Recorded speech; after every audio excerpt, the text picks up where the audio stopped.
I'm picking up good vibrations.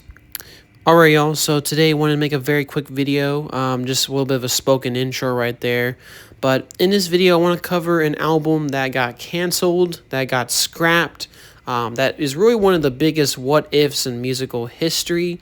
An album that could have changed not only the trajectory of the Beach Boys, which is going to be the band that we're going to be mainly talking about today, but also could have maybe changed pop music in the 60s in general if it ever came out. It's an album that also means a lot to me. It's one of my favorite albums. It's in general just an experience to be withheld and just to listen to. That is, of course, we're going to be talking about the projected year that it was originally supposed to come out, 1967, Beach Boys, the SMiLE album. A legendary album and an album that I've been wanting to do a video on for a very long time. It's a very important project to me, and I've always wanted to cover it in this canceled series and just give you an honest to God, in-depth look at it, and also give you my opinions on it. So, like all my other videos, I'm going to give you my personal background on it. I'm also going to give you an historical background on this album, the development of it, and of course, my thoughts on the album, the songs that we have, and of course, then talk about why it was canceled, why it was scrapped, and the aftermath of this album and the ultimate legacy of it. And it's kind of an interesting album because in a lot of ways, this album is technically canceled. It is scrapped, but we also have this album, and it is, something that we can listen to. The only big problem with it is it's unfinished, it's incomplete. There's fragments of instrumentals and music here and there and some kind of completed songs. But, like I said, it was never completed. It was unfinished. It was kind of interesting. We did get a version of it. Brian Wilson, the leader of the Beach Boys, which is going to be a big character we're going to be talking about in this video. But he actually created a version late in the 2000s, or early 2000s, of this project that was a little bit more complete, but still, like I said, this album is still unfinished. We'll just never know what it would have sounded like because it never came out in its original form in 1967. So regardless, let's get into this album. Let's experience SMiLE, or really more accurately, let's learn to smile. A little bit of a pun right there. Alrighty, so let's get into it. So first, for my personal background. Growing up, the Beach Boys were one of the earliest pop groups that I actually had experience with. My dad would actually listen to some of their CDs and always, tune into radio stations that would play their music. And they were kind of one of the first pop groups that I remember experiencing. And I love their songs. I love their summer songs and songs about cars and girls. Their songs were like the definition of the term vibes, right? They were the image of summer. And I always really enjoyed that their band. It wasn't really until later, though, and I always kind of assumed that the Beach Boys were nothing more than just the summer songs and the girls' songs and the songs about cars and stuff. I never kind of assumed or never really thought that they were anything more than that. And then eventually I got more into music and learned about bands and discographies, and I was quite shocked to learn that the Beach Boys there's a lot more to them than what's on the surface, and definitely what the general public would lead you to believe. A lot of their music very sophisticated. It taps into different genres, and it is very experimental sometimes. And it's just, in a lot of ways, it's not the typical narrative that you usually hear about the Beach Boys. And I think the topic of this video, SMiLE, is really the ultimate example of that. And I was really pleasantly surprised, and some of their albums, now that I've listened to them, are some of my favorite albums of all time, including this one. And it's just a really fascinating case study. So yeah, that's my little bit of experience with the Beach Boys, and a band that I do highly respect, and I think they're one of the most influential bands of all time. Now let's get into the historical background of the legendary album SMiLE. What is SMiLE, right? For people that definitely do not know what this is. So let's get to some background. Like I mentioned earlier, The Beach Boys were a really popular band in the 60s. They blew up in the early 60s with a lot of songs about summers and girls and cars and stuff. And they were huge. They were having number one single after number one single, songs that were blowing up. They were a huge band. They were really one of the few bands that could actually contend in terms of popularity and sales for a little while against, of course, the hugely emerging band, the Beatles. But I'll get into the rivalry of those two later. But they were huge in the early 60s. And another big part of that was the fact that the leader of the group, Brian Wilson. Now, the Beach Boys were a family band. You know, it was the three Wilson brothers. Brian was the leader of them. There was also Mike Love, Al Jardine also involved. There was also another person before Al Jardine. I just can't remember his name. And eventually there's going to be another member added later, which I'll mention to later. But it was kind of a family band.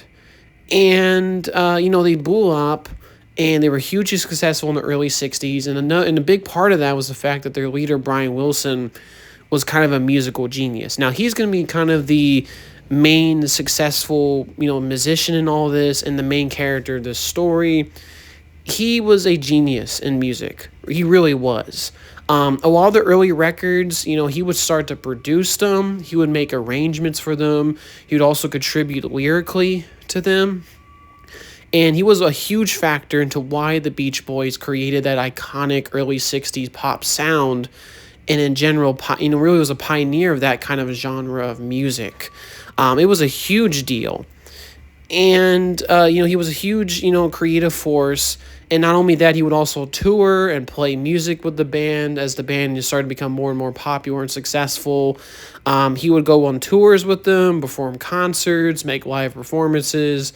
And it was a lot of pressure, especially for someone as young as Brian Wilson, because these are basically all young teenagers. They're kind of older teenagers when they blew up. So it was very much a lot of pressure for Brian to be withholding and really put under. And eventually all kind of came to a head in 1964 when he had a mental breakdown on an airplane over the whole situation.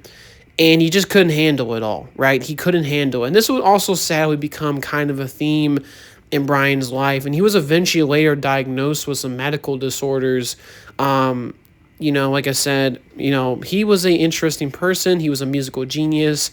But, there was also a lot of things and a lot of medical disorders he was diagnosed with and a lot of weird things that he would kind of try and do in his later life. But back to the story on hand. What happened basically was that in 1964, he had a mental breakdown on an airplane, and the decision to kind of fix this after this was Brian would decide to stay home. He would not tour with the band. He would not make performances with them. He would just basically make music. He would focus solely on the music, and he would make the arrangements, produce records, maybe even craft the lyrics, and that the other members of the band, including the replacement for Brian, which I believe was Bruce Johnston, if I remember correctly, they would go on tours, make the concert dates, and then when the boys would come back, Brian would already have produced pieces of music for them to make vocals on and make an album with. And that was the arrangement that would happen for a long time and really for the whole duration of the Beach Boys' career for the most part with Brian Wilson. And at first, it was a really great arrangement. And it also produced a lot of really successful records. And, since Brian was at home, focusing solely on the music, he was able to absorb all the influences in the LA scene. He was able to speak with people, get more interesting ideas for music and arrangements. And you start to see more sophistication and maturity in this music eventually in 1965 with the Beach Boys album Here Today. It wasn't like a huge, if I had to be honest, it wasn't a huge breakout different album from previous Beach Boys records. There's still a lot of the common tropes with a lot of early Beach Boys stuff here. But Brian, is starting to be a little more sophisticated in his arrangements. His lyrics are starting to be more emotional and more mature. And you really get the sense that, the music was starting to evolve. Brian was starting to change and mature artistically. And this eventually came to a head on their next album that the Beach Boys would release, and he started to work on, called Pet Sounds. Now, this was kind of out of the attempt from Brian and the desire to make a more emotionally pure and more kind of talking about the topics of love and growing up and coming of age and stuff, and kind of wanting to be different from their previous music. Brian wanted to make a clear departure from the surfer music and the cars and the girls and stuff, and he wanted to make a more emotionally mature and honest record. He also got huge influences from other producers like Phil Spector with his whole wall of sound technique. He started to employ the use of studio musicians and booking studio time and having various different types of instruments and walls of sound. He also got another lyricist called Tony Asher, which at the time kind of frustrated Mike Love, a member of the Beach Boys band, because before that him and Brian were always kind of the ones that would do the lyrics for the songs. But, Brian felt he needed a lyricist who could express himself more emotionally and more honestly, and he met Tony Asher. And he told Mike, this was going to be only for one album, and don't worry about it, man. This is just only for this experimental artsy record that he would work on. And eventually it all kind of came to a head. And the Beach Boys then, like the arrangement I already mentioned earlier, they came back from their tours, and they would eventually find out that Brian was working on this really crazy album called Pet Sounds. It was not the surfer music they were used to making. It was more artsy and different. Some of the band members liked it. Some of them didn't. More famously, Mike Love really questioned Brian's intentions. He was like, "What are you doing, Brian? This is not the typical surfer music that we're usually doing." And Brian was like, we don't have to always do that surfer music. Let's try something new. Let's be more emotionally honest here. But regardless, despite some of the disputes, Pet Sounds came out in 1966 and was a great record. Critics loved it, and a lot of fans who did indeed hear it loved it. Personally, to me, it might be my favorite Beach Boys record. I've loved Pet Sounds. It's an album that really has grown on me, and it's a perfect album from front to back for the most part. There's not really too many skips, really if any skips at all. It's a really great record. It's personally probably my favorite Beach Boys record, personally. But, there was also a lot of downsides to this. When the Pet Sounds came out, it didn't do so well commercially. Now, it did very well. It peaked in the top 10, and it did sell a lot of units. It became a gold record, and critics loved it. But I think, too, a lot of fans were kind of confused by it. They were like, what's this? This is not the same as their previous output. And I think another factor to that is that the record label Capitol really didn't market Pet Sounds as like a experimental and different Beach Boys. They just kind of marketed it like, oh, this is going to be another summer fun record. And of course, when fans were expecting that and didn't get it, I'm sure, reactions were quite shocked in that scenario. But regardless, to continue with the story, Pet Sounds came out, and a lot of critics loved it. And especially in the UK, people loved it in the UK. I think it peaked at number 2 in the UK. So hearing the love from the critics and people loving in the UK more, Brian decided to continue with the direction and the style that he approached Pet Sounds with on his next project. And this included, of course, his modular approach to making music that he was starting to innovate and use more and more in making music and booking studio time and stuff. And he eventually started to craft a new record from it. Now, the very early titles for it that Brian came up with were originally called Dumb Angel. And this was apparently inspired by the fact that Brian would sometimes write music and would experience hallucinations and maybe think that angels were above him. So, just a little bit of a theory of mine. But originally the title was Dumb Angel, but it was eventually changed to the title SMiLE, because SMiLE sounded like more of a happy, go lucky kind of title. And the work on the album would soon progress after Pet Sounds. Now, this was also being concurrently developed with another song that I'm sure a lot of you already know what it is, and is arguably the most famous Beach Boys song, Good Vibrations. Now, this was a song that was the leftover, it was kind of a leftover song from the Pet Sound sessions, and Brian wasn't really too happy with it, so he would continue to tinker with it, using his new modular way of making music, recording segments of it, and then kind of stitching it together into what basically became a pocket sympathy, as it was described, Good Vibrations. And this was kind of, like I said, a really experimental and new way to make music. I mean, Brian wasn't, of course, probably the one that created it, but he was really one of the first big innovators using it. And it was a pretty big deal, especially in the time period, because this was before snippets and digital recording and stuff and all that. It was pretty huge. I mean, this was back in the, analog days with tape and stuff. But Brian would continue to work on this song, and he would reportedly spend 7 months on this one single, and I think over $200,000 in studio time and expenses just to make this one single. So it was very expensive. It was a huge risk. Brian would constantly tinker with it. In a lot of ways, too, it really shouldn't have worked as a song, to be frankly honest here. I mean, it's kind of a lightning in a bottle in a lot of ways, but Brian nailed it. It was released in October of 1966 and became a huge success. It sold millions of copies. It became the Beach Boys, arguably their biggest hit of all time. It was huge in 1966. And this kind of paved the way for Brian to be sort of labeled as a genius, to sort of being the Beach Boys being labeled as something along the side of other famous bands that were also becoming huge at that time, the Beatles. So now let's get back to SMiLE. So Brian Wilson was also at the time still making his new album at the time called SMiLE. And there was a lot of ways this mystique around the album was starting to grow, and Brian would also continue to innovate with his new modular way of making music.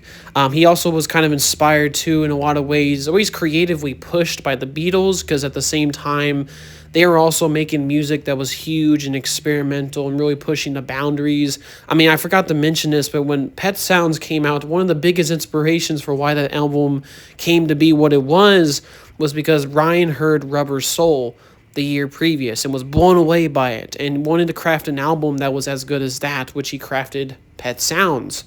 So there was kind of this musical competition in a lot of ways happening between the Beatles and the Beach Boys. But like I said, Brian was continuing to work on this new album called SMiLE. And eventually, while the other band members were going on tour and doing their thing, Brian was starting to meet a bunch of people around the LA scene and starting to meet these people that were, so-called enlightened people. People that, took drugs and psychedelics, or maybe just had an interesting way of how they viewed the world. But Brian basically sought out these enlightened people, especially with the success of Pet Sounds, which was seen as a critical darling. A lot of these enlightened people wanted to be around Brian. And, there was a lot of people that started to be attracted to him, and there was kind of a group of people that would be attached to him during this SMiLE project. Some highlights and major people that were involved with him, there's a person called David Anderle, who Brian, hired him as the manager of the band. Basically, the reason why he came on board is because the Beach Boys were not really too happy with Capitol, and they wanted to create their own record label, and he was partly hired to be able to do that. So, and I'll get into that part of the story of why the album fell apart later. But David Anderle was brought on board, and other people as well, like Warren Schwartz, who kind of introduced Brian to some substances and other drugs. And Brian was also starting to partake a lot of substances like marijuana originally, and then LSD, and then other drugs. And it became a constant theme throughout all these, sessions in the SMiLE project, the use of psychedelics and drugs. But, like I said, it was the 60s. It was a different time period. But eventually, Anderle would then introduce Brian to another person called Van Dyke Parks. Now, Van Dyke Parks was an interesting fellow himself. He was a child actor, and he was starting to get into the world of music. He was hanging around a lot of the popular bands in the 60s in the LA scene. He was a very folksy kind of musician. He also made the arrangement and produced the Bare Necessities for the Jungle Book movie in the 60s, which is kind of an interesting fact. But apparently, Brian had met him before, but he was basically reintroduced to him. And Brian just really liked the way that Van Dyke Parks talked. They really got along. Brian kind of assumed he was very sophisticated in how he spoke and thought, oh, this guy could really write really great lyrics.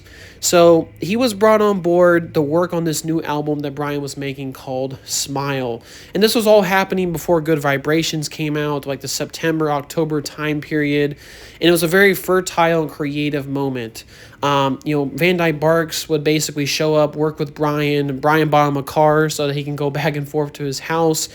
And they would start to work on songs together.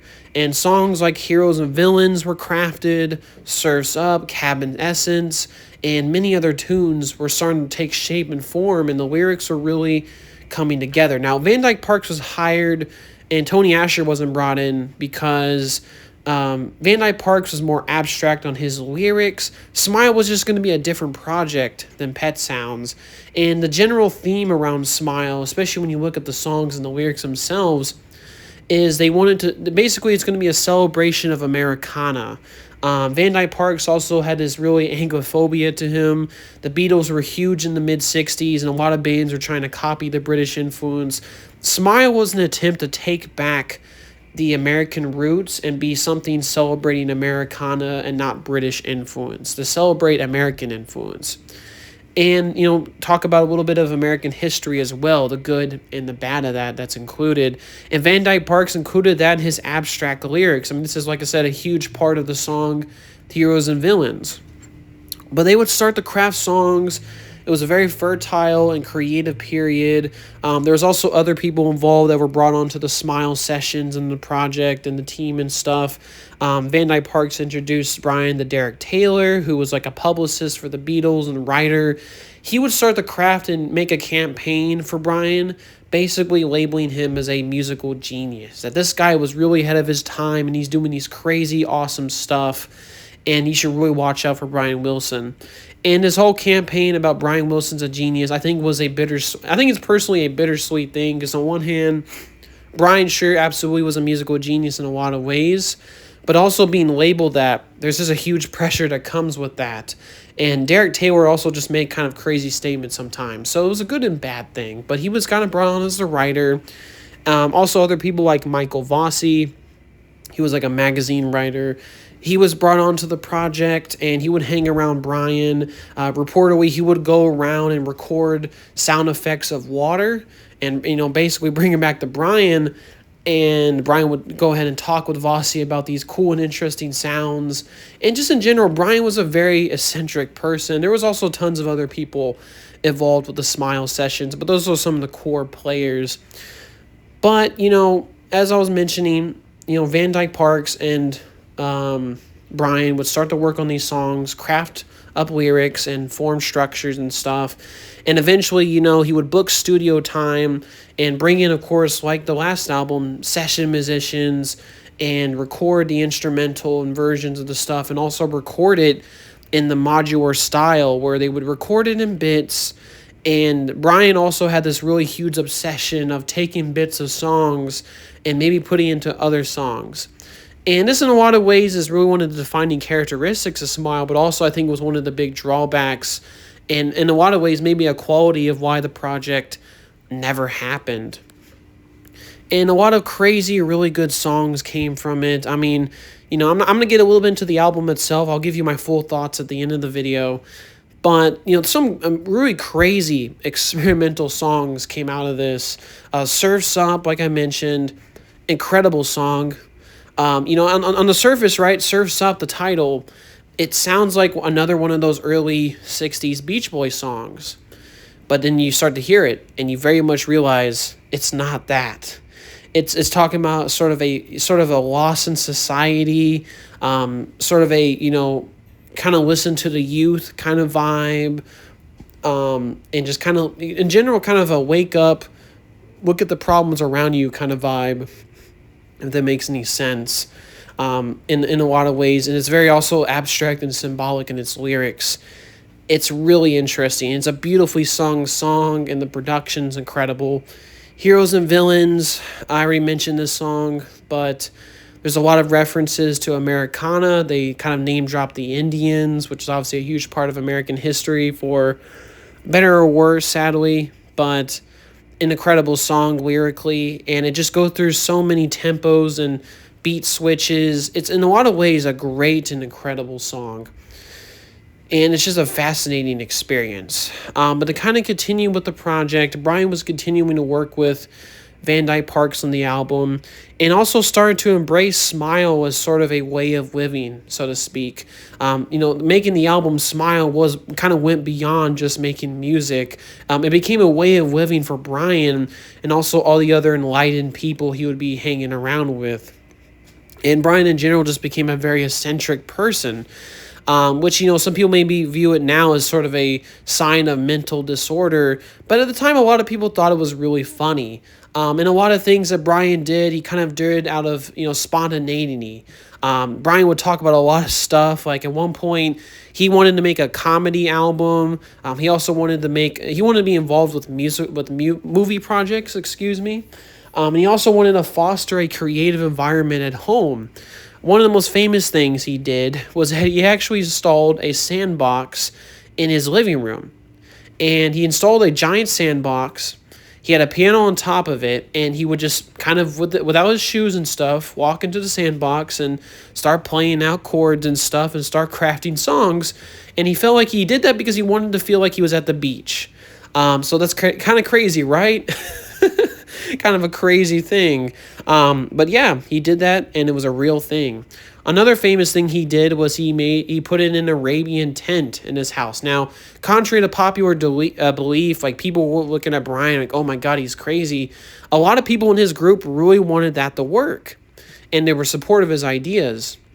The problem is when they actually set up this really expensive Arabian tent, no one thought to install a vent on it, and they would smoke weed and hash and stuff in it. It would really smoke up and make it would hotbox the tent and make being in it unbearable. It's just kind of a crazy story, and eventually months later, it was taken down.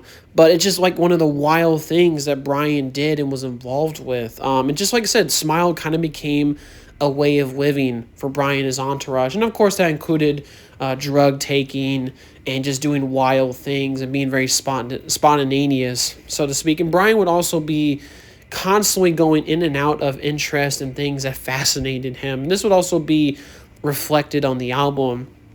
At one point, he had a huge obsession with healthy eating and exercising.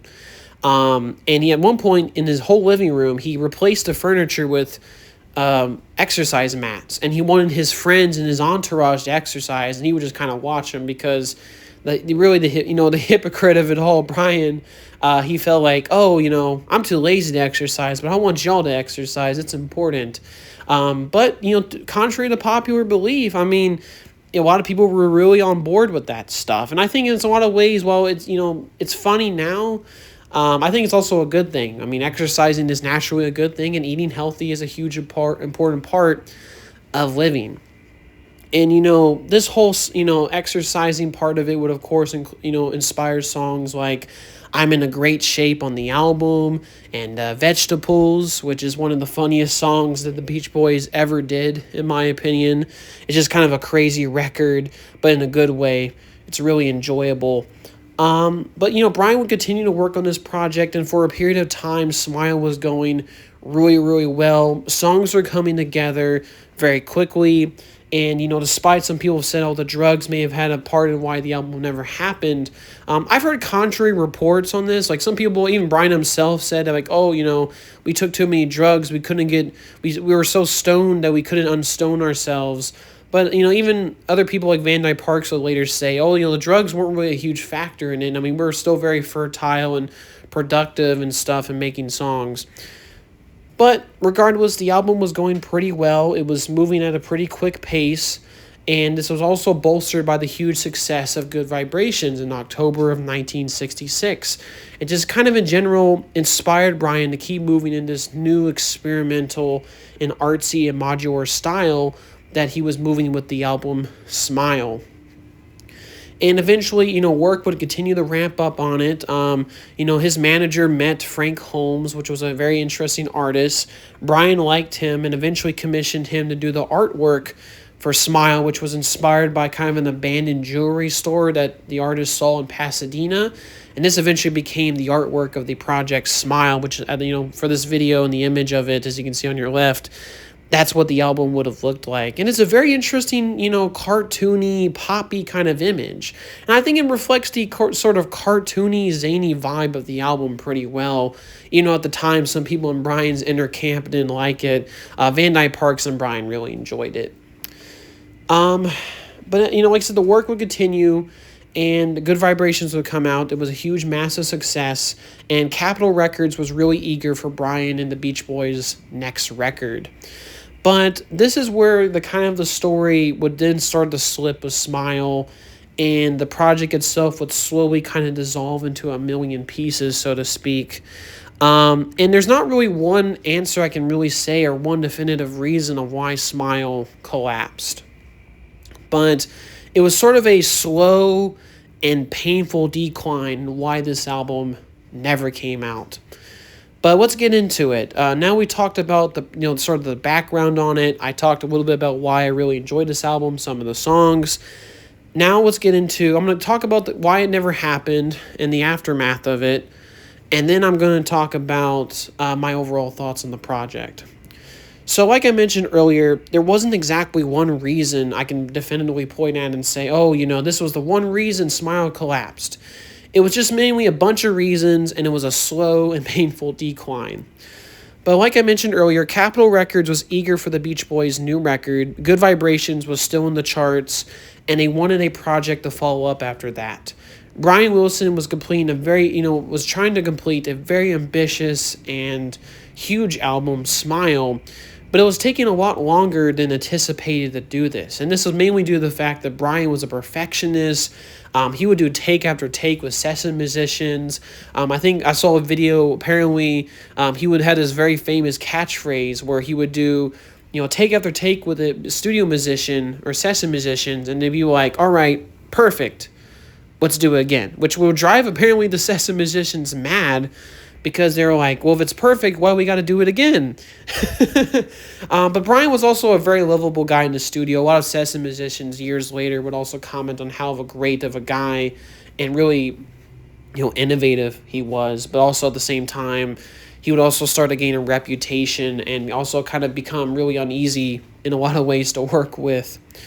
But Capitol was very eager for a new record, and they already kind of jumped the gun, and they actually produced 400,000 versions of the SMiLE cover and also the booklet that was supposed to come with it, and they were getting ready to actually, get the music and make it and burn it onto a vinyl and ship it out to people. And they already scheduled a January 1967 release date for it.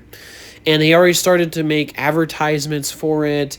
And the whole mystique and era, especially, helped furthered on by the writer of the group, Derek Taylor, that, Brian Wilson was a genius, that, he was making this really crazy experimental album that's going to be awesome called SMiLE, and the mystique around it really started to grow. Even some press reporters in the LA scene started to, kind of jump into the studio sessions and see what Brian and what the SMiLE project really was. Even reporters got involved, which I already mentioned. But one of the most famous of them was actually a reporter with the last name of Bernstein, who was kind of hosting a sort of rock pop documentary called Inside. I think it was called Inside Pop or Inside Rock: The Revolution or something like that. It was a 60s documentary that basically was originally focused entirely on the Beach Boys, and they interviewed Brian at his house. They even recorded a very famous snippet of Surf's Up that he played on the piano for the documentary. And it was kind of designed to showcase the new music that was coming out from these new artists and just kind of show the new wave of music and psychedelic vibes that were kind of coming and really exploding into the musical scene. But Brian was apparently acting really strangely during the interview, so they kind of cut that part out, and the Beach Boys were kind of a small part about it. But, it was a huge, really successful and interesting part, and it was kind of free promotion for SMiLE. And the album was continued to worked on in late 1966, and this is where the album kind of, in a lot of ways, slowed down. There was many factors into why this happened. The songs themselves became very complex when they were working on them. And there was also just in general the theme of resistance that would start to come up in the studio and with this project. The Beach Boys' other members who at the time were on tour came back, and Brian Wilson had this really experimental and, far out different album than they originally thought they were going to be coming back to, called SMiLE. And a lot of the Beach Boys members were taken aback when they came back from tour. Now, contrary to popular belief, all these members hated it. It's not quite that simple. Apparently Carl was really on board with SMiLE, and he was really supportive of his big brother. Dennis was just kind of good with anything. But Mike Love really started to have some questions about the lyrics that Van Dyke Parks, had for the project, and in general, this whole vibe of this project. It wasn't like anything they did before. It was different from the so-called formula that Mike Love would later dub with the Beach Boys songs, even though later on, years later, he would claim, I never said any of those things, but that's regardless of the point. And I'm sure, like I said, the fact that, Brian brought in Van Dyke Parks to do the lyrics for the album, I'm sure maybe also pet peeved him as well, because he was told with Pet Sounds that, it was only a one-time thing. He was going to be the guy for the next album, and then to come back and to find out that you're not the guy despite being promised you were, I'm sure pet peeved him a lot as well, at least from his perspective. But, there was some pushback from the main members of the band, mainly in facts and maybe in terms of explaining the abstract lyrics. What the hell did these songs mean? There was a very famous example where on the song Cabinescence, Mike Love was singing his parts, which granted he did eventually sing still, but he was kind of questioning, especially the last part of the song, what did these lyrics even mean? Brian, kind of unsure and did not want to, confront Mike Love about it, was like, I'm going to call in the lyricist Van Dyke Parks to come up here and settle this beef. He comes up there, and then, Mike Love asks Van Dyke Parks, what did these lyrics mean? Van Dyke Parks is like, well, I don't really have no literal interpretation of these lyrics. They're very abstract. And Mike Love's like, so you don't even know what you mean and you wrote it? And then Van Dyke Parks just kind of left the session after that. And this kind of, familial tension and pushback from some members of the band was really kind of a contributing factor into why this album didn't come out. And Brian in general was a person that, was encouraged by his entourage of people to make the most experimental and creative album of its time. But he was also a person that if he got negative, feedback and people just saying, your music's trash, he just would be hugely discouraged to follow up on that project and experience and really, complete the album. And in general, this comes with every form of artistic creativity, right? I mean, if you have people telling you in the back of your head or behind you, like, the thing you're doing is bad, don't do it, obviously you're going to be feeling way less discouraged to complete it. But that was what's happening in this case. The sessions would also sort of drag out and become really just unclear and muddled. There was also starting to be some pushback from studio musicians and booking studio time. Apparently, David Anderley, the manager, said that this was one of the contributing factors on why the album never came out. And a really big turning point was actually the Fire sessions. Now, Brian had conceived of a section of the album called The Elements. And basically the idea is they were going to do instrumental or maybe possibly lyrical songs about each of the elements on Earth. So there's going to be one for fire, one for air, one for earth, one for water. And during the session for Fire, which Fire is a really crazy and experimental track, and it was a crazy, really cool, really cool and interesting session. Brian would wear, these kind of fake fire caps and have buckets of burnt wood and trash cans running around to kind of give the vibe of Fire and encourage the production of the instrumental.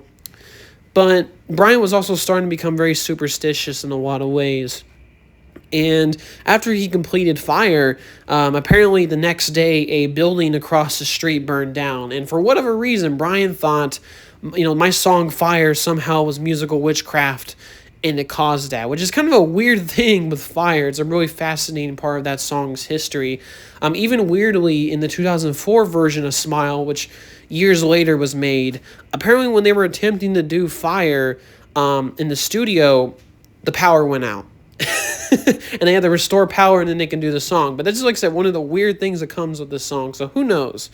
But Brian thought, he generally believed the song was a form of musical witchcraft. And it's even unclear if even Brian wanted to add this to the album. But, you know, it was one of the factors. Brian was starting to become a lot more superstitious.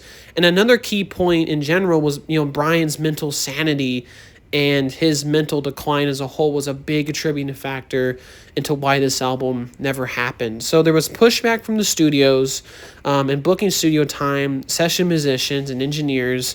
There was a pushback from some of the band members on the lyrics and the general vibe of the project. And in general, there was all these weird things that Brian believed was happening to him. There was also some other famous stories that involved Brian and his mental sanity. For example, there was a movie coming out that was partially funded by Phil Spector, who at the time had a sort of rivalry with Brian Wilson, because those two had a sort of rivalry, and Brian, for whatever reason, became very paranoid of Phil Spector. And there was a one point in the movie where they say Mr. Wilson, which, for whatever reason, Brian thought that the movie was addressing him. And he kind of just was super freaked out by the movie. And even there was a character, I think Mr. Wilson, which was the character, actually has a mental breakdown on the plane, which he's like, oh my gosh, this movie's telling me my life story. They're spying on me. And that, it started to increase this common theme throughout the later part of the SMiLE project of paranoia. Brian became very paranoid. He famously got his house checked for bugs. He thought Phil Spector was doing something to him. He would even meet people in pools because he thought, oh, they could never bug a pool, which I believe is false. You can totally bug a pool. But, that's what happened. He became very, very paranoid. And in general, a lot of his people that were kind of closely associated with him started to drift apart due to disagreements from band members or even Brian himself. And the group of people that kind of encouraged and spurred on this creative movement with SMiLE kind of all slowly started to fade away. Eventually Van Dyke Parks, Brian, he was kind of there with Van Dyke Parks was kind of with Brian throughout a lot of these sessions, especially the fire sessions. But he started to become very clear that a lot of the behavior that was happening was becoming very regressive towards the album. He actually made a quote basically mentioning that Brian, he felt during the fire sessions, was heading towards an emotional collapse. And, he felt that a lot of the weird behavior that was going on with Brian and his friends was really regressive, and he didn't want to be a part of it. So he kind of left at some points during the album, and eventually the two of them, Brian and Van Dyke Parks, kind of got into a disagreement of sorts about the lyrical content of the album and the future songs. I think Brian says something along the lines, oh, these lyrics are becoming too sophisticated, I can't even understand them. And eventually the two had a disagreement and they left. So that was a big contributing factor to why this album, the main lyricist, when they leave, right, that's a big, huge contributing factor on why your project could fail. And he left. Eventually he did a solo record deal with Warner Brothers and eventually released his solo album later in 1967. And other people that were kind of attached to him slowly started to drift away. Michael Vossi, who was always kind of attached to Brian, eventually had to leave the band because Mike Love and other members of the band felt like, why are they paying a salary of a guy who's really only helping or really only serving Brian Wilson, right? He's not serving us. So Michael Vossi left and other people left as well, journalists, writers. And just the project just kept getting delayed. Brian Wilson, without a lyricist, kind of, sort of continuing to work on the album, still continuing to book sessions for it. And Capitol Records was still demanding a album. And I believe in December of 1966, Brian handed them a handwritten track list, and the January 1967 release, Brian couldn't make it, so the album was delayed till March. And then eventually, that couldn't be made as well as Brian continued to work on the album. And there was kind of a feeling of him continuing to work harder and harder on this project, but he was getting less and less satisfaction from it. The project was becoming unclear. It was become without direction, and in general, it just started to fall apart. It was starting to dissolve. Now, Capitol really wanted a new single to come out after Good Vibrations, a follow-up, so to speak, and Brian would continue to work and eventually decided Heroes and Villains, the more completed version, I guess really the most completed song on the project, would be that single. But, still with Brian's very modular version of making music, he would start to take apart Heroes and Villains. He would constantly redo that song and even, remove pieces of it, put other pieces from other songs into it. And in general, the album just became very unclear, less focused, and muddied. Even other band members started to see the mental decline of Brian during the production of this project. Even people like Carl Wilson, his brother, and Dennis, they would also contribute some instrumental tracks as well, and maybe an attempt to kind of encourage SMiLE and to maybe also include other collaborations from band members. But he started to see that Brian was heading towards an emotional collapse. And eventually, other factors would kind of contribute into why this album never came out. Now, another thing I mentioned way earlier in this video was the fact that the manager that the Beach Boys Brian hired, was actually working on getting a record label created for the band because they felt like Capitol Records was doing some shady business and they weren't really treating the band right, and they wanted more creative freedom, especially since Brian wanted to do all these weird things like the comedy album and stuff. So they eventually created Brother Records, and Brian kind of attended SMiLE to be the big splash on this new record label. And they also did some investigation, and they found out there was tons of underpaid royalties to the Beach Boys from Capitol Records. There was tons of things that Capitol Records never gave them money for when they were actually legally supposed to get. Like producer credit money. Brian wasn't even paid as a producer for a lot of his earlier records, despite the fact that he was a producer. And of course, famously, Mike Love would not get any kind of royalties for writing some of those earlier songs, despite the fact that he actually did. And that actually whole situation wouldn't get resolved till well after SMiLE got collapsed. But they found out there was a bunch of underpaid royalties and money and stuff, and the Beach Boys decided to sue Capitol Records to get their money back and these unpaid royalties resolved. And this basically put a huge halt on the already dwindling and dissolving production and movement of the album SMiLE. And it put the halt on all production. Brian didn't book any studio time, any potential release. I mean, the March 1967 release came and went, and eventually that was stopped by the lawsuit. And that kind of really just put a huge pause on the creativity and really just delayed the album even further and just kind of prolonged the inevitable. And eventually, the lawsuit got settled and they got that whole situation resolved. But by then, beyond the already dwindling and directionless project that the production of SMiLE was becoming, the album would start to dissolve. And Brian would continue to work on the album. He still had to release the single to follow up Good Vibrations. And eventually, he completed a version of Heroes and Villains and basically wanted it to be his lead single for the project. And now, weirdly, Brian, with a lot of his weird superstitions, and by this point, a lot of the people that were already surrounding him in the SMiLE project had already left. And I believe by this point, which I forgot to mention timeline here, this would have been 1967, like maybe mid-1967 when all this went down. But Brian, by this point, even the house that he lived in for the huge part of the SMiLE sessions, he had moved into a new house. And, that already starting to get away from those enlightened people and the drugs and stuff. And, he was wanting to release his new single, Heroes and Villains. And the reason why it wasn't being released is because Brian held it back because he was waiting on a special date from his paid how do you say this word? Astrologer, basically people who look at the stars and galaxies and all this kind of weird mystical stuff. He listened to someone listen to this person to basically say this will be the right time to drop the single, despite the fact that doesn't make any sense. But that's what happened. He listened to his astrologer, and just basically on a random night showed up at a radio station with his entourage in a limo to basically force a radio person, a DJ, to play Heroes and Villains.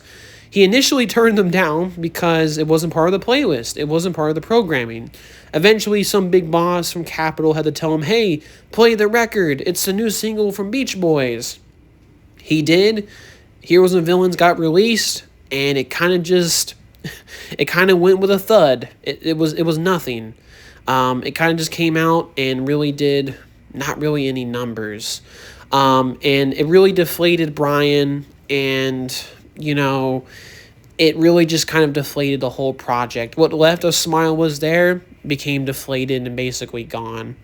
Derek Taylor, to his credit, would continue to hype up the album. He would make these crazy statements like, 12 songs are completed and the album's going to come out anytime soon. And then eventually, after this, he would make another announcement, which was kind of the de facto end of it all, where basically he would announce on a radio announcement, on radio, that the SMiLE project had been scrapped. It wasn't necessarily destroyed, it just was kind of scrapped, and that maybe it would be reworked into something else later on. And that basically the album itself was canceled. And for a PR guy, which basically that was Derek Taylor's job. He was basically the PR guy of the Beach Boys. It came to Brian Wilson as a surprise because he was still kind of working on the album. And, even the Beach Boys, who at the time were again on tour, they were kind of confused. Like, wait, I thought the album was supposed to come out in May. But apparently, Derek Taylor kind of jumped the gun, didn't even inform, of course, the other members that the album had been scrapped, which, that's a crazy bad PR guy right there. But yeah, he would announce that the album's been kind of scrapped. Brian, to his credit, would continue to book some studio time working on the water section of the Elements, but, was kind of continuing to go nowhere, and the album just became more and more just disinterested in it. Eventually, Brian kind of came to a conclusion that, he was becoming less and less satisfied with the project. There was more and more pushback from studios, from band members, from the label, who didn't really like what they were hearing. And he just felt like, SMiLE was a project that he felt like the public wouldn't like, especially after the really muted response to Heroes and Villains. It was kind of confirming his fears that basically no one would be interested in listening to an album called SMiLE, and the public wouldn't care. So he eventually just kind of gave up on the project entirely. And eventually that was the end of SMiLE. SMiLE was canceled, it was scrapped, and that was the end of this super ambitious and interesting project that Brian was working on. And I also want to mention some, sort of interesting things that happened to the band that also contributed to the collapse of SMiLE, and just in general made a really bad situation worse, and really in general resulted as a really bad period for the Beach Boys as a band overall. To kind of really add things to a perspective, when Derek Taylor made that announcement, despite the fact that Brian Wilson didn't even know that the album SMiLE was scrapped, 2 weeks later, the Beatles were working on their also really experimental and out there album that I'm sure many of y'all have already heard of, Sgt. Pepper's. And that just came out and took all the talk out of the town. It was a huge and really interesting psychedelic record with some great and amazing tracks, and just kind of blew out all of the winds and really just had secured the Beatles' place in rock history. And I also wanted to mention as well, before Pepper came out and during the period of time where the development of SMiLE was still ongoing, there was a period of time, or at least there was a moment where one of the singles for Pepper came out, which was Strawberry Fields Forever, and Brian had apparently heard it. He was with Michael Vossi at the time in a car, and he was also on some kind of substance. I can't exactly remember what it was, but he heard the single that was released, which I believe was in February of '67, Strawberry Fields Forever, which obviously that's a great song. It's one of my favorite Beatles tracks of all time. But he heard it and he became, very deflated from it. He felt like, my gosh, the Beatles had already gotten there where he felt like the Beatles had already gotten to a place creatively that he wanted to be with SMiLE, and they just kind of had beaten him to the punch, so to speak. So that was another reason why that he kind of lost interest and became deflated and disencouraged with the album SMiLE. But back to the topic at hand, Pepper got released 2 weeks after Derek Taylor's announcement that SMiLE was scrapped, just to kind of make a situation worse. Pepper became a huge album for the Beatles. Became a #1 album. It was really the talk of the town. Eventually resulted into the Summer of Love, so to speak, in '67, and just really took all of the wind and the energy and the hype and the attention that really the Beatles, or not the Beatles, excuse me, the Beach Boys could have had if they maybe released SMiLE earlier in '67.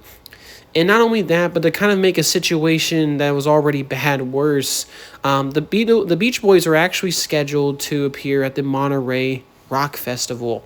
Now, this was a really huge festival. It was really seen as a turning point in rock and roll history, really the birth of really some interesting styles of rock and really just in general concert music. And it was really just as seen as like a huge cultural event. And originally, the Beach Boys were slated to appear at this massively known festival. And this was really the chance, I think, for the Beach Boys to maybe show up, despite the collapse of SMiLE, to play some songs, to maybe redeem their public image a little bit, and, maybe save face, and who knows, maybe even recover SMiLE a little bit. But instead, the Beach Boys as a band as overall, just kind of, they folded. As a group, as a creative embodiment of ideas and artistic ambitions, all the members just kind of gave up, and it all just kind of fell flat, and everyone folded and just kind of gave up. At the last minute, they pulled out the festival, which was only, I think, a few weeks prior or a few days prior. The festival organizers were really quite upset about this, and the public also weren't too happy with this. And it just really didn't help the public's perception of the Beach Boys, which by this point was now starting to be seen as a band that was really just seen as out of step with the counterculture movement that was happening at the time. And, just as a band that, despite, even with the ambition of SMiLE, just kind of had folded. Derek Taylor would later state that this rejection and not going to the Monterey Pop Festival was kind of seen as an admission of defeat. Which is very true. The band just kind of folded. There's another really interesting statement people have said about the Beach Boys, but the fact is, if Brian Wilson goes, the Beach Boys goes as well, which is, a sad, but I think at this point, kind of a true statement. There's also other factors, too, and why they didn't go, like Carl Wilson, was subject at the time to the Vietnam War draft, and he obviously didn't want to get drafted into the military, so he was trying to file himself as a conscientious objector, and there was some worry that he might have got arrested on stage. Dennis Wilson at the time was going through a messy divorce, and obviously Brian was really going through a lot of mental issues at this point. And, it just wasn't a great time for them. And I really think it was a missed opportunity. I mean, they could have went and maybe redeemed their image a little bit, but the band just kind of folded. And like Derek Taylor said, it was kind of an admission of defeat. And now I'm going to talk a little bit about the aftermath of SMiLE. I'm going to talk a little bit about what happened after the cancellation of the album, what was the results of that, and weirdly how the story of SMiLE didn't just end there completely. That weirdly the tale of the album still continues after this. So after the cancellation of SMiLE, at this point, Brian Wilson had really just felt like he was making a project that was way too ambitious, way too out there, way too big for even himself, and felt like he just couldn't make music like that. He really just in general has lost confidence in himself completely. Even the manager at the time that was working with him, which I've already mentioned a few times, David, apparently would try to work with Brian on future business dealings for the band. And Brian, by this point, had just retreated in his home. He wouldn't even leave his bedroom to see him. And all the original SMiLE cadre were just gone by this point. And Brian decided, but there were still some huge pressing issues at this point that still needed to be resolved. And eventually this became, what eventually came out in 1967, the Beach Boys next album. Now, this came out as a result of Capitol Records still demanding, as part of their contract, a new record that the Beach Boys had to release. And eventually, Brian decided to make the process completely simpler. At this point, he had basically retreated to his home. There was a built-in studio at his house that was very rudimentary, and he decided to make, arguably, maybe to some people, an even more experimental, lo-fi version of SMiLE. He would incorporate some of the SMiLE tracks that he was working on in his big, ambitious studio version of the project, incorporate them here, and also incorporate some other tunes that were being crafted at the same time, and just record it all in his home studio, and just create a very much simplified, dumbed down, rudimentary version of the project that he was working on originally. In a lot of ways, just trying to keep things very simple and nothing too complicated to think about. And also, even better, he doesn't even have to leave his house to record it. And eventually, this came to all this work came to the album that was released in September of 1967, SMiLE, which, according to Capitol Records, was kind of still seen as a stopgap between. It was basically seen as a sort of something to tide the fans over to SMiLE comes out, which is something that apparently Capitol was still expecting at this point. And it was an album that was apparently recorded over 5 weeks. Some of the vocals were even recorded at the time in Brian's pool, which didn't have any water. It was used as sort of an echo chamber to record vocals. So in a lot of ways, this was a literally homemade, homespun version of SMiLE with some new tracks sprinkled throughout, and just a very lo-fi record. And at the time it came out, and it was really just it did pretty poorly. Not horrible, but it was definitely not what people was expecting. People were expecting a huge, ambitious follow-up to Pet Sounds, and they were promised this album called SMiLE, and then they got this other project called SMiLE, and it sounded like nothing that was like the previous album. And I actually totally get some of the criticism for it at the time. I think it peaked only in the 40s in the Billboard, and there was a huge critical and negative reception to it. And it just kind of, really just didn't do really great numbers. And it was starting to be a trend for the Beach Boys after this as a band, that they would just have less and less hits, and their albums wouldn't chart high enough anymore like they used to in the past. They were just kind of seen as out of step and losing relevancy. I cannot say that word, but they were just kind of losing credibility and esteem in the music industry. I think Carl Wilson said it best with SMiLE. Let me quickly find the quote for that. He kind of described the album as more of a bunt instead of a grand slam, which I think is an accurate representation. Now, for my opinion on SMiLE, it's okay. I mean, it's arguably one of the first lo-fi records of all time. It really should have been classified as a lo-fi record. I think a lot of the acclaim for that is really given to Paul McCartney's first solo album, McCartney, which is described as a lo-fi homemade record. But this is really the same thing. It's the Beach Boys doing it a few years earlier. And you can arguably say this is even more experimental than what SMiLE could have been. But overall, it's a decent album. I don't hate it. I think some of the critical bashing, it was a little bit overblown. But yeah, I totally do get some of the criticisms, at least when compared to SMiLE and what could have been that project. Yeah, definitely feels like that bunt instead of the grand slam that Carl Wilson was talking about. And after this, SMiLE would just kind of sort of be this mysterious and lingering album that would be talked about for many years after. Brian Wilson would continue to retreat more and more into himself. He would kind of participate less and less in the Beach Boys as a whole. Basically, at one point during his life, would just be in his bedroom literally all the time for years, and he wouldn't leave or anything besides maybe getting some food or maybe taking drugs.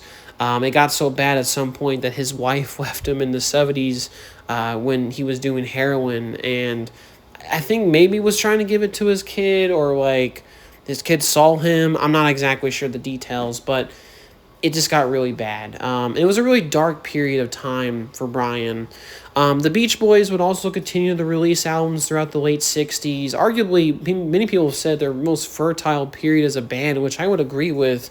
They released some really good albums after this that were still very solid, like 2020, even Sunflower, which came out in 1970, which was a really great and psychedelic record. But, I mean, by this point, the Beach Boys had really lost all credibility as a band, and people didn't care about the Beach Boys anymore. Like, I don't think the album even charted, which is crazy because it's a really good project.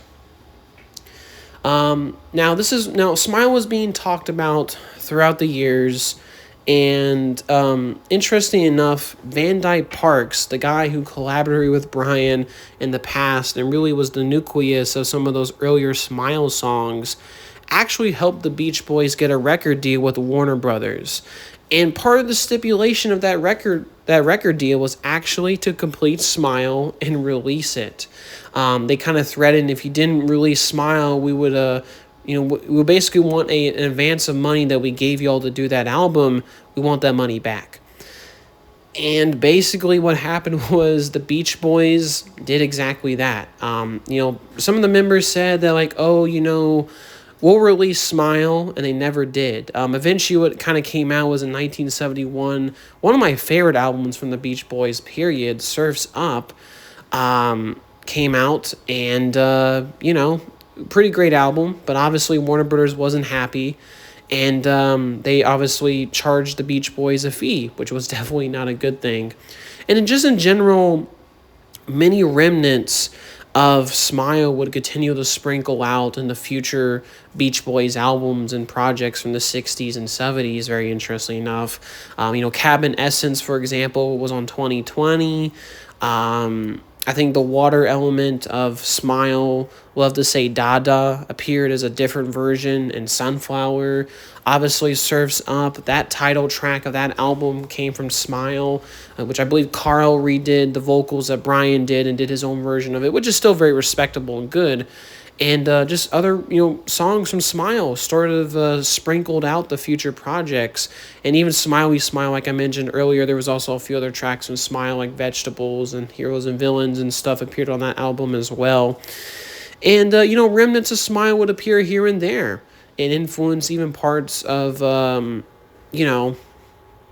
other things about the album. A weird fact that I actually didn't know, on the 1969 album 2020, the Beach Boys released, there's a song called Do It Again. Apparently Workshop was somehow incorporated from SMiLE into that. Weird, right? I don't really, that's kind of a weird thing, but yeah, that happened. Apparently Carl Wilson still had intentions to release SMiLE, but at some point, eventually, he would later state, speaking about when what's happening with it, are they going to release it? He basically said, we had all the intentions of finishing the album, but something persists that keeps that from happening, and I don't know what that is. It's a very weird statement to make, man. Kind of crazy, but they just, end up with never releasing the album and just would kind of become this legendary canceled album. And now, in terms of bootlegs, this album was also one of the most famous bootlegs of all time. And SMiLE would sort of start to sprinkle out from, unreleased recordings and leaks, and eventually bootlegs of SMiLE would be created and start to spread around the public. It really became popular in the 1980s when people really got their hands on this stuff, and really just the legend of SMiLE continued to grow. There's also allegedly a rumor that Dennis Wilson handed out some versions of tracks from SMiLE, but it's kind of a weird, kind of unclear if that's actually true or not, but just wanted to mention. I mean, it sounds like something, honestly, Dennis Wilson would do, but, that allegedly happened. And people would just be continuing to be asking about the album. Brian Wilson, who at this point really had retreated mentally and stuff and physically, would become really kind of resentful about SMiLE. He kind of said it was a really, a period filled with trauma and regret, and he just didn't like to talk about it in interviews. Eventually, Brian would, kind of help with a very controversial therapist that I don't personally don't think was good for him, but would kind of, encourage to basically go back out in the public and try to make more music and stuff and join the band more and stuff and all that. And Brian, eventually would do all these things. He would eventually get the courage to meet another romantic spouse after I mentioned the last one had already left him. And there was also some other things that would happen. There was like a 80s documentary of the Beach Boys that was released that included some unreleased SMiLE material. And there was also some, there was a biography that I think David Leaf, I think his name was, he would eventually write the book about SMiLE a little bit later, but he mentioned SMiLE a bit and proposed releasing the Sessions as sort of a Sessions album, right, which they would eventually do years later. And eventually, Brian Wilson would eventually, become more and more confident again, start to perform music and concerts again, which I think was a huge, great thing and a step up in his mental health and well-being as a person. But eventually, he would release solo albums. And it was kind of a weird period where, I think he left the band, kind of. But, he released some solo material. And eventually, due to the popularity of the SMiLE bootlegs, and some mystique around the album, he eventually gathered up with some people that he worked with previously on the solo albums and was kind of encouraged to sort of do at first a live performance of SMiLE, but to kind of do it as Brian Wilson presents SMiLE, a solo album version of his material he did way back in the day. And he did that. He got the courage, he kind of pushed back his trauma, and eventually, with the help also, he brought back Van Dyke Parks, and they kind of came back to help complete some lyrics because there were some of the songs were still missing lyrics, and they also had to replace all the Beach Boys voices with Brian's because this was going to be a solo version. But it was kind of more completed, a little bit of a reimagined version of SMiLE. But eventually with Van Dyke Parks, who at this point him and Brian kind of made up, and I'm sure over the years that's what happens to y'all. Y'all kind of make up and squash your differences. But eventually in 2004, he released a sort of his version solo album, Brian Wilson Presents SMiLE, and it was performed as a live performance, and it did really well. He had a huge backing band that helped with the instrumentals and the songs. And it became a very successful project. He released it. I think it peaked at 11 or 13 in the Billboard charts, which is, very impressive. And of course, I'm sure this was, a great thing for so many people who, heard about SMiLE, and there wasn't really an official way to really view it. And now this is it. And even better, it's more of a complete version of the project. But it was released. It even went on tour and had some success for it. And it was really crazy. It was really cool. And I'm really glad that Brian Wilson kind of pushed back his trauma. He pushed back his demons, and alongside some help with some others, somewhat completed SMiLE. Now, this version of SMiLE was not meant to be, the completed version of the project. It wasn't. It was, the project itself will never be completed because in its original form, it was never finished. But this is just, like I said, a slightly more updated, tweaked version of it. Van Dyke Parks came in, he did some lyrics, finished up some lyrics from maybe material they had back in the day that he just never recorded. They made it, and they did it very well. Now, to give you my thoughts on Brian Wilson's SMiLE, the bootlegs, I didn't really give my opinion of them just because they're just kind of the SMiLE sessions. There's not too many differences, but Brian Wilson's presents SMiLE. I enjoy this album quite a bit. It's still as experimental and wild and free as SMiLE is. And I really enjoy some versions of the songs here because they just sound more completed. And in general, I sometimes go back to this version here and there, and I think Brian did a really good job. His voice obviously has aged a lot more than it was in the 60s, but I still think he does a really good job here. And there's some really good tracks, I like On a Holiday.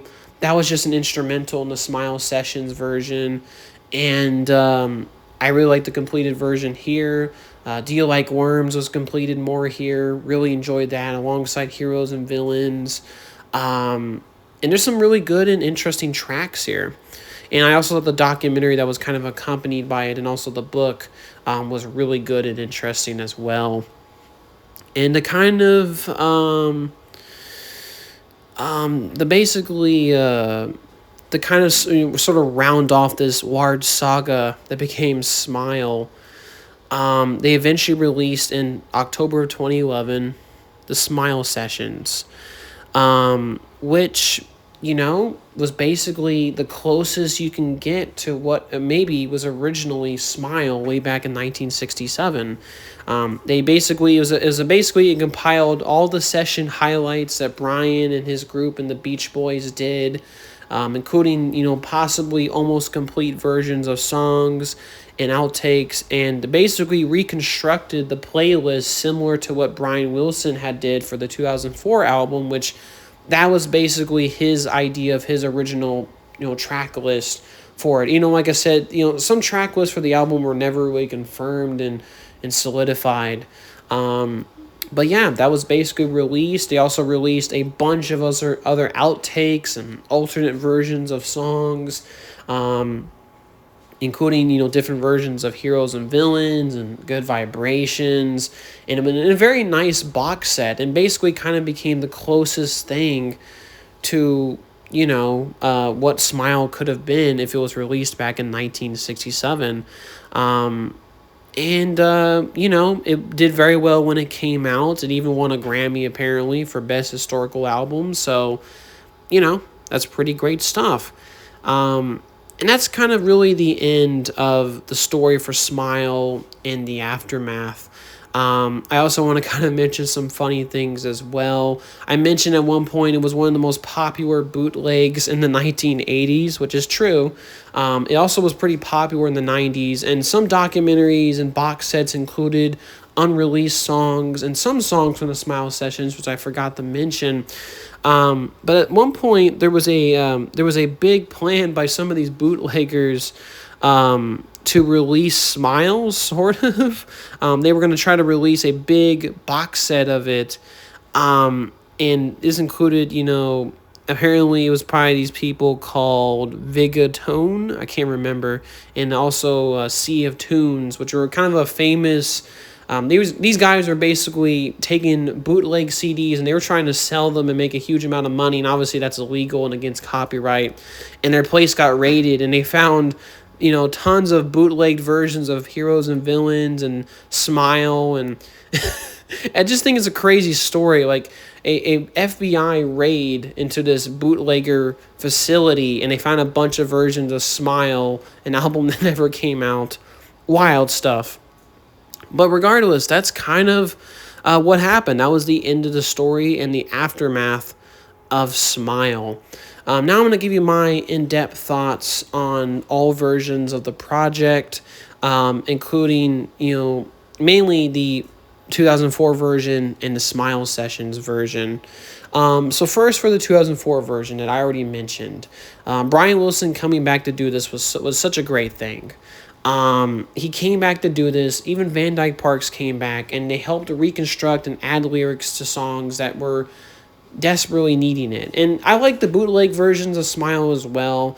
But, this version of the album feels more complete. It sounds maybe closer to what Brian originally predicted and wanted for this project.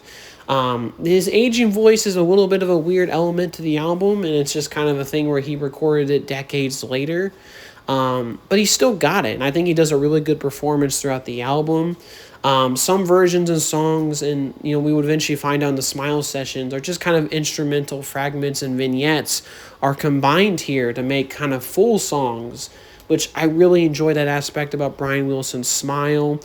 I already mentioned, but I like the more completed versions of Do You Like Worms here, and Heroes and Villains.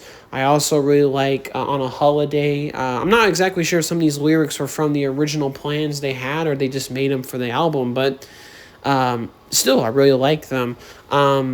And I just, like I said before, I think it's a great version of SMiLE. Even if you never heard of SMiLE, and this is the version you experience, it's really good. It's really solid.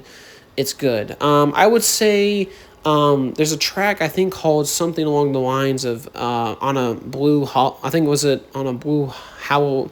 Trying to let me double check real quick, but it was basically "Love to Say Dada," the water version of the Elements. I think it's called Blue Hawaii or something on this version.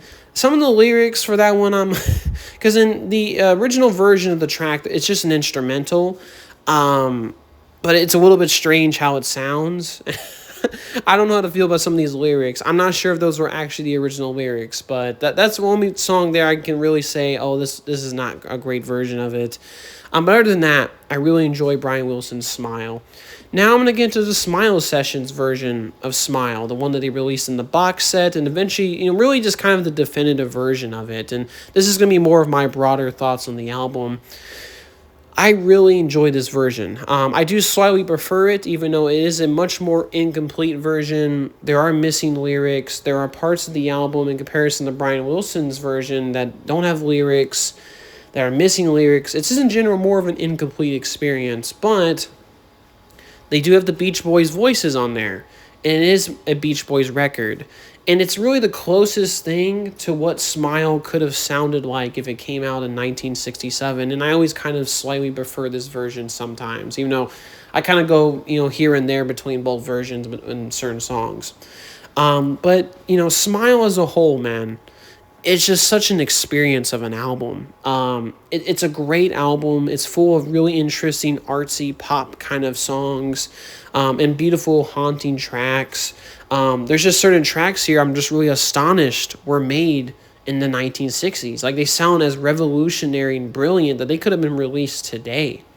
One of my favorite tracks, Heroes and Villains, I do prefer the Beach Boys version, is really good. I already mentioned it. It goes through multiple sections of instrumentation and tempos, and it's a wild song. It is similar in vein to Good Vibrations, but it's a different song, and it's got its own different flavor and theme. It has one of my favorite opening lines to any song.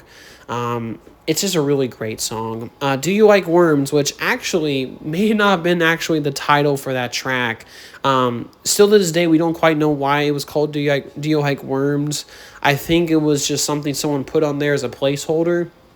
Regardless, great track. It's got this slow tempo to it. It's talking about Plymouth Rock and the settlers. Like I said, kind of going with the Americana theme. And even though I do slightly prefer the Brian Wilson version because it's more complete, it is really good and one of my favorites in the album.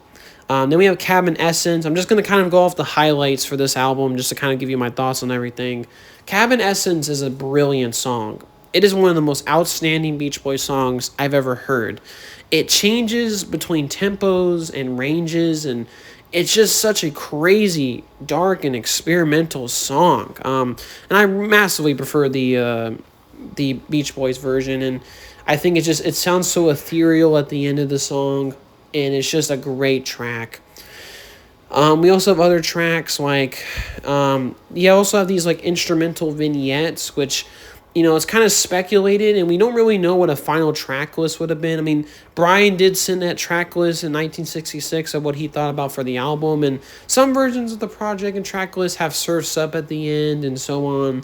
But there's also other vignettes and musical fragments that only last a minute that I'm assuming was a part of Brian's modular style of music making, where there could have been these vignettes that, like I said, that's the one fascinating thing about SMiLE, is that it's a puzzle. We really don't know how it all would have looked like once all the pieces were put together. They're just, like I said, all the pieces are just kind of thrown out to us, and we don't really have any clue besides, not even Brian himself really fully knows if these pieces would have came together to form different songs. But I really enjoy other songs like Barnyard. It's a goofy song, and it kind of implies with the goofy elements of the album, but I really enjoy it. Miami Sunshine is a strange musical vignette. It's kind of, I don't know how to explain it. It's like it's almost a sad tune, but it's a really good track. Really enjoy it. And then there's also, maybe my favorite album or song on the album, which is Surf's Up. Now, there's been different versions of Surf's Up. There's one that was released on the self-titled album years later, in 1971, which, or it could have been 72. I can't exactly remember, but the version that Carl sang, I'm going to be honest, I think the version on the SMiLE sessions is the best one. Brian sang it beautifully, and the instrumentation is limited, but it also fits perfectly with the song. And the lyrics, it's so fascinating. Like I mentioned previously earlier in the video, it sounds like a song that it's like similar to the previous Beach Boys projects and other songs, but it's not. It's completely different in lyrical subtext and richness, and it's just a beautiful, haunting, and just an incredible song. I really enjoy that song. Wonderful is a really good one. Wind Chimes is a really good one. I really like Wind Chimes, the SMiLE Sessions version. The one in Smiley Smile, to me, the lo-fi version is just creepy. I cannot. That one to me, I'm just like, that's really a creepy version of it. And then even Fire. Fire is a crazy instrumental track, and we don't even know, like I said, if Brian, like if the elements were going to be just instruments, or they were going to be part of a medley like the Beatles, or were they going to be lyrics put on top? We really don't know. But a wild and insane track. And of course, it got Good Vibrations. I mean, this now, even though Good Vibrations is a little bit of a song that doesn't fit with the album, I mean, it's a brilliant song. It's probably my favorite Beach Boys song. And I mean, it's absolutely stunning. Absolutely stunning of a song. It shouldn't work. It feels like a lightning in a bottle, but it does. And it's, like I said, incredible song. And this whole project is just an incredible experience. It has these far out experimental vignettes that range from very comedic to very haunting and serious, to talking about Americana, to being very abstract and very pop artsy. I'm trying to use more terms to explain this. It's a bit difficult to explain SMiLE, but it's a great project. And I really enjoy SMiLE, and I really enjoyed the SMiLE sessions. I also want to shout out as well some of the versions on YouTube. There's been, what's so fascinating about SMiLE, like I mentioned earlier, it's an unfinished album. And some parts of it feel like little bits and pieces of a puzzle that were never put together. And it's really cool to see fans. I've seen so many fan remixes of SMiLE put on YouTube, wildly ranging in quality. I personally don't like the ones that try to introduce more modern production elements and stuff into it. But regardless, it's really cool stuff, and I highly recommend some of the fan remixes. But yeah, that's my thoughts on SMiLE a little bit. I know if it didn't make any sense, I'm sorry. But it's, SMiLE's a great project. I really enjoy it. And I even enjoy the Brian Wilson version. And it's a truly, hugely, it's a really big shame that it never got completed in 1967. And it really could have changed the Beach Boys' career, but also really changed pop music. It would have been a very interesting thing, but it's kind of one of the sad things. We just really don't know how Brian would have completed it back in 1967. We just really don't know. It's one of those biggest what-ifs in history.